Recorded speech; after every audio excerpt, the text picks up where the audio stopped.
Puno ng duda ang Day 18 ng impeachment trial. Duda sa bank documents, duda sa source nito, at duda rin sa ugnayan ng prosekusyon at bank manager. Ina Zara, ikwento mo. They're not the same, Your Honor. So they may be even fake. though if they're not fake. the same, Pinanindigan ng mga opisyal ng PS Bank na peke ang mga bank document na isinumiti ng prosekusyon sa impeachment court. Pero nang tanungin kung paano nila nalamang peke ang mga dokumento. It is different. What is it different? My God, you're vague in your answers. Wala sa kuha ng CCTV ng Senado ang sinasabing small lady na umano'y nagbigay ng dokumento kay House Prosecutor Reynaldo Umali. Pero nang tanungin ulit kung nasaan ba talaga siya nang iniabot sa kanya ni small lady ang mga dokumento. Hindi ko na nga maalala, pero it could be in anywhere of those places that I went to. 2010, Your Honor. Sa kabila nito, giit ng prosekusyon hindi tsamba na 10 sa mga bank account na ibinisto ni small lady ay pag-aari nga ni Corona. Kaya hinala ng prosekusyon. 12 numero po yun. 10 accounts, lahat po tumama. So ibig po sabihin, this evidence could have only come from the bank. Congressman... Diskumpiyado pa rin si Senator Jinggoy Estrada na ibinisto ang umano'y pagiging malapit ni Lead Prosecutor Neil Tupas Jr. at ni PS Bank Katipunan Branch Manager Annabel Chongson na parehong taga Iloilo. Political ally po ang pamilya ni Annabel Benaflor Chongson at yung pamilya ni Congressman Tupas. Kauna-unahang pagkakataon na nakita ko siya nung Lunes nung nag-testify siya. Inutusan na mga taga-PS Bank na dalhin ang mga original na dokumento para maikumpara kung peke nga ba ang hawak ngayon ng Senado. Ina Zara, News 5. Samantala, 2 lalaki ang natabunan ng buhay sa isang hinuhukay na balon sa Tagodin, Ilocos Norte. Kwento ng kanilang mga kasama, naghukay sila kahapon sa nasabing balon nang biglang lumindol na siyang dahilan ng pagguho ng lupa at bato. Nataong nasa loob nito ang mga biktimang sina Jerry Lial at Eliazar Balyaran nang maganap po ang pagguho na yan. Kahit pinangangambahang patay na ang dalawa, patuloy pa rin ang paghukay at paghanap sa mga biktima. Sa tala ng PHIVOX, isang magnitude 3.1 na lindol ang yumanig sa Ilocos Sur kahapon po ng umaga. At tulad nga po ng sinabi namin kanina, mayat-mayang aksidente sa motor sa kalsada. Kagabi nga, isang rider na naman ang grabing nasugatan nang sumalpok sa poste ang minamaneho niyang motorsiklo. Rescue 5, saklolohan nyo.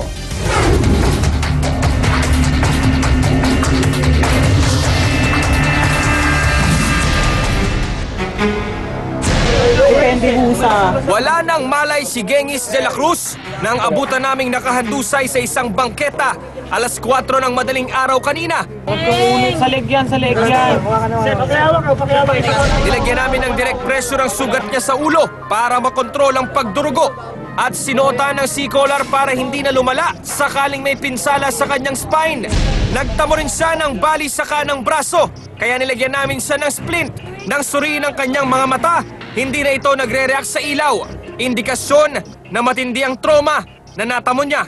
Base sa mga tanod, bibili raw sana ng alak si De La Cruz nang sumalpok ang sinasakyan niyang motor sa isang poste. Ilang sandali pa, biglang bumaba ang kanyang pulso. Indikasyon na papunta na sa state of shock ang biktima. Kaya agad daming itinaas ang kanyang paa para masuplayan ng dugo ang mga vital organs niya. Kahit sino dyan lalaki. Sir, pakihawakan lang to. Pakihawakan lang to pa. Angat nyo lang ha. Labis namang nag-aalala mga kamag-anak ni De La Cruz. Uy! Andito sila ti Debio. Ano ba? Dahil hindi pa dumarating ang ambulansya, gumamit na kami ng plywood para maisakay siya sa jeep at madala sa ospital. Jeff Caparas, Rescue 5.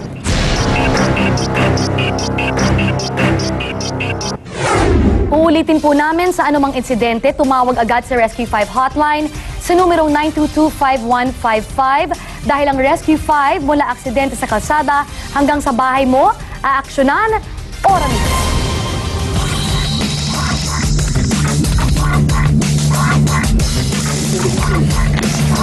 Sidetrack naman po tayo sa mga balita sa World Wide Web. Posibleng lumiit ang bagong model ng iPad. May bagong iPad na naman, si. Base sa Wall Street Journal, pinag-aaralan na ng Apple na gawing 8 inches na lamang ang iPad mula sa kasalukuyang 9.7 inches screen nito. Pasin kasi nila, unti-unti pumapatok ang mga tablet na may laki lang na 5 hanggang 7 pulgada. Na naman, bago. Surely!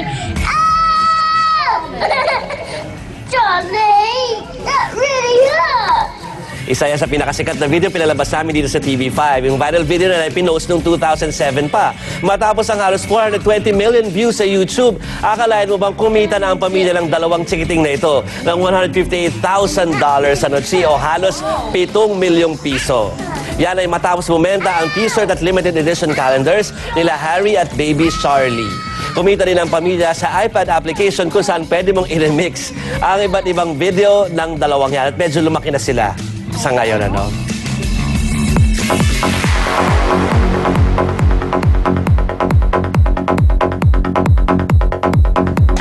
Ito na po ang rason kung bakit wala si Paolo at Sherry, di ba Jovi? Nagsama-sama si NBC10 sa The Fourth Tagig, ang pinakabigating personalidad ng Kapatid Network. Sama-sama lang naman nilang ibinida ang mga bagong programa ng TV5 para ngayong 2012. Jeff Fernando, ikwento mo. Walang duda, banta na ngayon sa mga higante sa TV industry ang TV5. Kanina, hinilera na ng network ang mga bagong shows na pambato natin sa first quarter ng 2012. Unang nagpasiklab ang News and Information sa pangunguna ng hepe ng News 5 na si Miss Lucy Cruz Valdez. Kabilang sa mga ibinidang programa, ang bagong morning show na Good Morning Club, ang public affairs show na Insider, at ang pinakabagong newscast ng TV5 na Pilipinas News na ere na sa Lunes. Siyempre naman, kasi ang 2012 sa atin ay isang banner year. Gusto talaga natin ipakita sa ating mga manonood ang buong kakayahan, ang lakas ng puwersa ng News 5 at lahat ng protagonista dito. Ang ating pong Pilipinas News magsisimula na sa Lunes, February 20 yan, 11:30 ng gabi. Tiyak kaabangan din ang mga afternoon at primetime serye, gaya ng Valiente, Isang Dakot na Luha, at Felina. Talagang kinuha namin yung time na yon para mapaganda palalo yung show. Siyempre, hindi mawawala ang mga ipinagmamalaki ng Kapatid Network. Ang Nandito Ako, na pinagbibidahan ng international kapatid na si David Archuleta, na todo bigay sa kanyang performance.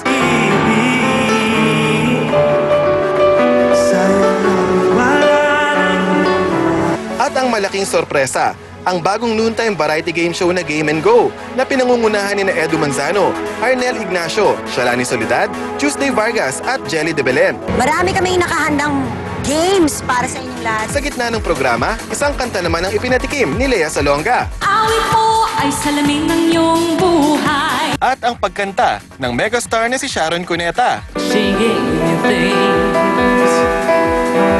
Bukod sa mga bagong programa, asahan daw na mapapanood na rin sa mga susunod na buwan ang mga dekalibreng programa ng TV5 sa mas maraming lugar sa Pilipinas at sa buong mundo. Well, 2012 is definitely going to be a more year for us. You'll have better programs. We're really developing very strong programs for us to gain more market share, which means that it should translate to more revenues and it should translate to more loyalty for the station. Jeff Fernando, News 5. Susunod, babae binuhusan ng mainit na tubig ang mga pulis. Kinupkup kasi niyang bata, ayaw nang isuko. Center ng Talk and Text si Manny Pacquiao napahanga sa mabilis na pagsikat ni New York Knicks point guard Jeremy Lin. At ilang imported lipstick nakitaan ang nakalalasong kemikal na pwedeng makasira ng labi. Abangan sa pagbabalik ng aksyon, journalismo.